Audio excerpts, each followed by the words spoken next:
నమస్తే, welcome to hash you. నేను మీ రాజేష్. ఒక రాజకీయ పార్టీని వదిలి బయటికి వెళ్ళే నాయకులందరూ కూడా ఆ పార్టీని విమర్శించడం, పరిస్థితిని బట్టి వీలైనంత ఎక్కువ బురద జల్లటమే ఈ మధ్య కాలంలో రాజకీయాల్లో కామన్గా మారిపోయినటువంటి పరిస్థితి.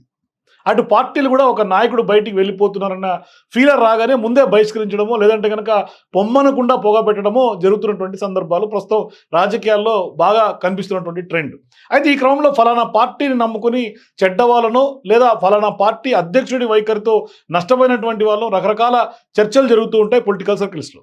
కానీ ఇప్పుడు అందుకు భిన్నంగా బీఆర్ఎస్ పార్టీ ఒక వినూత్న కార్యక్రమానికి శ్రీకారం చుట్టం కొంత తెలంగాణ రాజకీయాల్లో హాట్ టాపిక్ అవుతుంది. అంటే పార్టీని వెళ్ళిపోతున్నటువంటి నాయకుడికి రిటైర్ అయినటువంటి ఉద్యోగిని సన్మానించి పంపినట్టుగా వీడ్కోలు పలకడాన్ని కూడా ఇవాళ ఆశ్చర్యంగా గమనిస్తున్నాయి రాజకీయ వర్గాలన్నీ కూడా.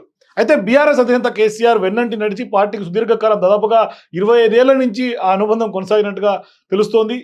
సుదీర్ఘంగా సేవలు అందించినటువంటి మాజీ ఎమ్మెల్సీ ప్రొఫెసర్ శ్రీనివాస్ రెడ్డికి గౌరవ సన్మానం చేసి వీడ్కోలు పలికింది పార్టీ అగ్రనాయకత్వం. దాదాపుగా 25 ఏళ్లుగా పార్టీలో ఉండి తెలంగాణ భవన్ నిర్మించినప్పటి నుంచి ఇప్పటి వరకు ఇన్ఛార్జిగా ఉన్నటువంటి శ్రీనివాస్ రెడ్డి పొలిటికల్ రిటైర్మెంట్ నిర్ణయం తీసుకున్నారు.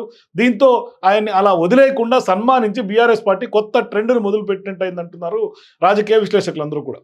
సో బీఆర్ఎస్ ఏర్పాటు నుంచి కేసీఆర్ వెంటే ఉన్నారు మాజీ ఎమ్మెల్సీ. ఆయన కొడుకు కూతురు ప్రస్తుతం అమెరికాలో సెటిల్ అవడంతో ఇక శేష జీవితాన్ని అక్కడే గడిపేందుకు శ్రీనివాసరెడ్డి వెళ్తున్నట్టుగా తెలుస్తోంది. అమెరికా వెళ్ళి ఇక తిరిగి రాను అని కేసీఆర్ చెప్పడానికి వెళ్తున్నప్పుడు ఆయన చాలా ఎమోషనల్ అయినట్టుగా కూడా మాజీ సీఎం అయినట్టుగా తెలుస్తోంది. ఆ నిర్ణయం చెప్పిన వెంటనే కేసీఆర్ తన మెడలో ఉన్నటువంటి బంగారు గొలుసును తీసి శ్రీనివాసరెడ్డి మెడలో వేయడంతో పాటుగా ఘనంగా వీడ్కోలు చెప్పాలనే నిర్ణయం కూడా తీసుకున్నట్లు చెప్తున్నారు. ఈ మేరకే తెలంగాణ భవన్లో వీడ్కోలు సభ పెట్టి సన్మానించారని అంటున్నారు. అంతవరకు బాగానే ఉన్నా ఇక్కడే మరో వాదన కూడా వినిపిస్తోంది రాజకీయ వర్గాల్లో. అయితే శ్రీనివాస్ రెడ్డి మీద కేసీఆర్కు ప్రేమ ఉందా లేదా అన్న సంగతి పక్కన పెడితే ఇందులో రాజకీయ కోణం ఉండొచ్చు అనేది కూడా కొందరి సెకండ్ షేడ్ విశ్లేషణ. అంటే బీఆర్ఎస్ను కేసీఆర్ను నమ్మి మోసపోయినటువంటి వాళ్ళంటూ కూడా ఈ మధ్యకాలంలో సోషల్ మీడియాలో ఓ రేంజ్లో పోస్టులు తిరుగుతున్నాయి. కొందరిదైతే ఓ అడుగు ముందుకేసి ఇంకో లిస్ట్ ఇదిగో అంటూ కూడా పదుల సంఖ్యలో పేర్లు, ఫోటోలతో సహా పోస్టింగులు పెడుతున్నటువంటి పరిస్థితులు కూడా ఉన్నాయి. అసలే ఇబ్బందుల్లో ఉన్నటువంటి పార్టీకి ఆ ప్రచారం నష్టం చేకూరుస్తున్న చర్చ కూడా బీఆర్ఎస్ వర్గాల్లో జరిగిందట. సో ఇట్లాంటి సందర్భాల్లో తెలంగాణ కోసం త్యాగాలు చేసినటువంటి వాళ్ళు, తమ పార్టీని బీఆర్ఎస్లో విలీనం చేసి అడ్రస్ లేకుండా పోయినటువంటి వాళ్ళు, మరోవైపు పార్టీ నుంచి బలవంతంగా బయటికి పంపినటువంటి వాళ్ళంటూ ప్రచారం తీవ్రంగానే జరుగుతోంది. దానికి కౌంటర్గానే ఇప్పుడు పార్టీ నాయకత్వం మాజీ ఎమ్మెల్సీ సన్మాన ప్రోగ్రాంని ఎంచుకొని ఉండొచ్చు అనేది కూడా కొందరు అనుమానంగా తెలుస్తోంది. అయితే పాత విమర్శలు, ఆరోపణలకు చెక్ పెట్టడంతో పాటుగా పార్టీలో ఇకపై సీనియర్స్, కష్టపడినటువంటి వాళ్ళకు కూడా తగిన గౌరవం ఉంటుందని చెప్పే ఉద్దేశం కావచ్చు అంటున్నారు. పార్టీలో ఇన్నాళ్ళు ఒక లెక్క, ఇక మీదట మరో లెక్క అని చెప్పదలుచుకున్నారా అన్న చర్చ జోరుగా సాగుతోంది.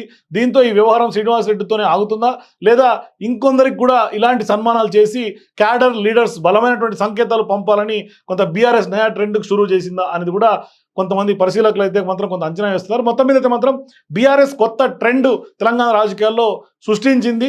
బాస్ కేసీఆర్ కూడా ఖచ్చితంగా గోల్డ్ చైన్ తోటి ఆయన సన్మానం చేయడం పెద్ద ఎత్తున సోషల్ మీడియాలో వైరల్గా మారుతుంది. For more videos please watch hash tag.